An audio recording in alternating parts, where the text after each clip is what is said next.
Hola a todos. Hoy vamos a aprender cómo son los verbos reflexivos. Los verbos reflexivos son verbos especiales que indican que la persona que está haciendo la acción es la misma que recibe el beneficio de hacer esa acción. Let's say this explanation in English because could be a bit confusing. A reflexive verb, this is an action that says that the subject, the person who is doing the action, is the same person who is receiving the benefit of doing this action.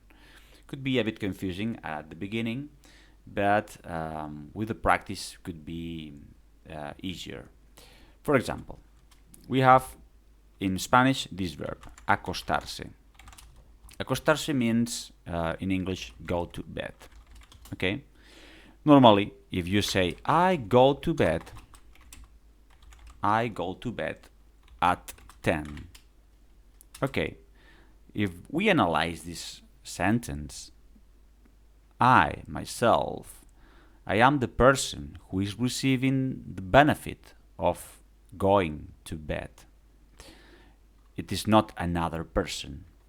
Let's see the difference between, for example, imagine that we have this sentence. I give a book to my sister.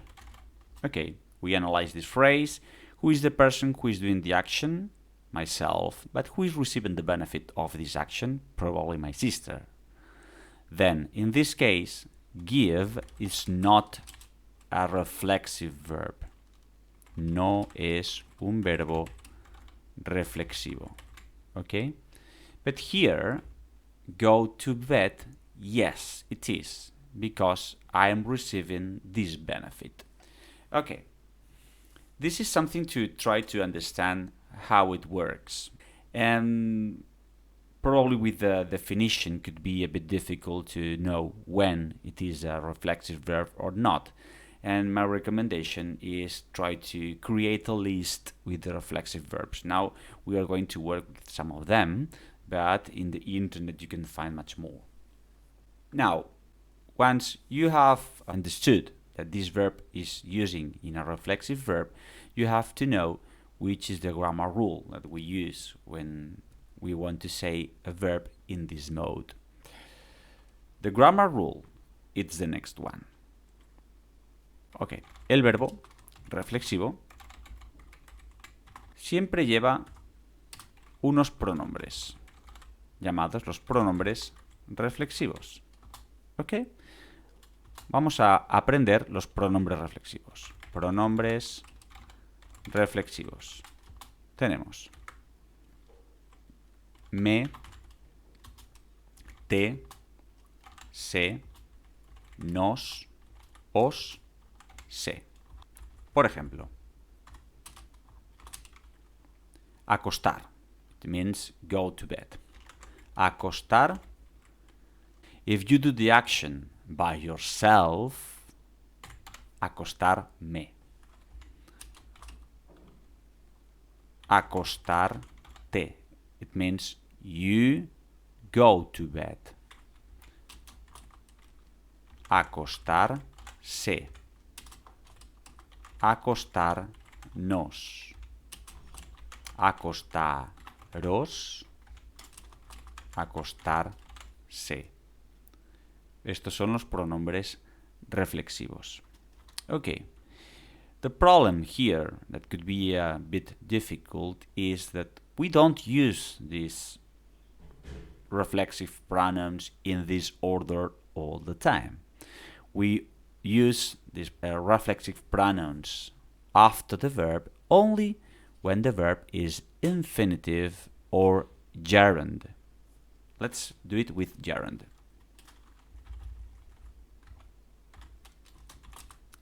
Acostándome, acostándote, acostándose, acostándonos, acostándoos, acostándose.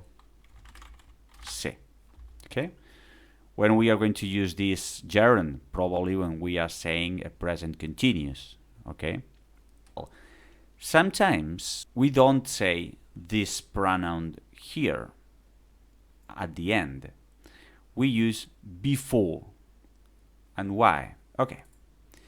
This is when here in this case, this is because we are using infinitive, infinitivo, or ing, or gerundio.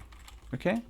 But not always are we using these verbs in infinitive or gerund. Sometimes they are conjugated, and in this case they are not infinitive or gerund. Let's give an example. Vamos a dar un ejemplo. I go to bed at 10. In Spanish would be yo acuesto a las 10. A las 10, this is the way that we used to say at 10, okay? Yo acuesto. We know that this is a reflexive verb, okay? Then we know as well that we have to say it with these pronouns. Now here, we can't put acuesto me. That's not correct because this is not an infinitive, this is not a gerund, this is a conjugated verb. When we are using a conjugated verb, we have to put the pronoun before me and space because it is a two-word verb, and here when this is in only one word. But when we are saying in a conjugated way, we say yo me acuesto a las 10. Okay?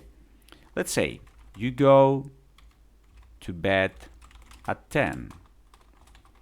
Tú, pronoun for second person is te, tú, te. The conjugation of acostar is acuestas a las 10. Okay? Oh, sorry. He goes to bed at 10. Él se acuesta a las 10. Okay? Bañarse. Okay. Here we are using must. Must in Spanish is deber. This is a phrase in which you have two verbs, must and bathe. Okay, in Spanish could be deber y bañarse. When you use this auxiliary verb, must, normally the second verb is in infinitive. In Spanish as well. Then you say deber, and this is the verb that you are going to conjugate when you say, for example, yo debo, tú debes, él debe, okay? In this case, people. People is translated as la gente. La gente, third person, debe, okay? In Spanish, la gente is singular. It's not plural. La gente debe, and now you have to put the verb bañar. And now, we know that bañar, this is a reflexive verb, okay? Here, we said that when we use this auxiliary verb, we have the second verb in infinitive. And we know, taking into account this rule, that when you say infinitive or gerund, the pronoun, the reflexive pronoun, is placed after the verb, not before. Then, let's do that. La gente debe bañar. This is third person. For this reason, we say se. La gente debe bañarse every day, todos los días. Okay. Let's continue. I know that it could be a bit difficult, but with the practice, you can understand, okay? Okay. we're going to give this example. Lavarse. Lavarse means to wash. Okay. The sentence could be she washes her hands. Okay. Obviously, she is receiving the benefit of this action, and for this reason, we are going to say this verb in a reflexive way. Okay, let's translate it. Ella lava sus manos. Okay. Now, the reflexive pronoun that we are going to use here is se, because this is a third person. Now, the point is, we are going to put se here or here, before or after. Okay. The question is very easy. Is this an infinitive verb? No, it isn't. Is it a gerund? No, it isn't. Is it a conjugated verb? Yes, it is a conjugated verb. Then, when we have a conjugated verb, we have to put the reflexive pronoun before the verb in 2 words. Ella se lava sus manos. Now, here there is something that you have to know when we are talking something that you possess or it is a part of your body, we don't say sus, because we assume that if you are using the verb in a reflexive way, you are receiving the benefit, and probably always you are washing your own hands. And here we don't have to use this possessive, and we say directly the article, las manos. Ella se lava las manos. Okay? Another example. I brush my hair. Okay, this is the verb cepillar. Cepillarse in a reflexive way. It means to brush. Okay, I brush my hair. Okay, yo cepillo, this is the conjugated way for first person, mi pelo. Okay.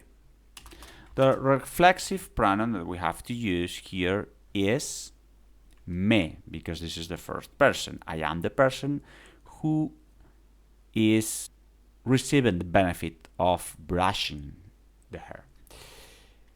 Now, we put the reflexive pronoun here or here. I would say before. Why?